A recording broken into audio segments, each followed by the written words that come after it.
పోలీసులు చెప్పిన వివరాల ప్రకారం చనిపోయింది అరవిందే అని నిజం తెలుసుకున్న తర్వాత మాలిని ఒక్కసారిగా కుప్పకూలిపోతుంది.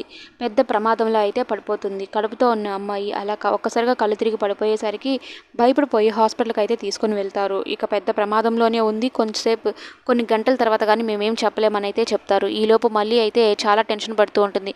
అరవింద్ బాబుకి ఏం కాకూడదు, అరవింద్ బాబు చనిపోయి ఉండడు అని అయితే గౌతమ్తో చెప్తూ ఉంటే మనకు కూడా ఇప్పుడే కదా విషయం తెలిసింది, హాస్పిటల్కి వెళ్దాం, ముందు అక్కడ ఏం జరుగుతుందో ఏంటో తెలుసుకుందాము, ఏం కాదులే నువ్వేం ధైర్యంగా ఉండు అనేది చెప్తూ ఉంటే ఇక మాలిని చూడ్డానికి అన్నట్టు మళ్ళీ వెళ్తూ ఉంటే వసుంధర ఆపేస్తుంది. నువ్వెవరివే రావడానికి ఇక్కడికి అనేది అంటూ ఉంటే మా ఇద్దరు తండ్రి ఒకరే, ఎంత కాదనుకున్నా మీ ఇద్దరం అక్కా చెల్లెళ్ళం, మా ఇద్దరిది ఒకే రక్తం అని చెప్పని మాలిని చూడడానికి వెళ్తుంది. కానీ మాలిని మాత్రం ఇప్పుడు నేనేం మాట్లాడే పరిస్థితిలో లేని, మీ ఇద్దరు బయటకు వెళ్ళిపోండి అన్నట్టు మాట్లాడుతుంది.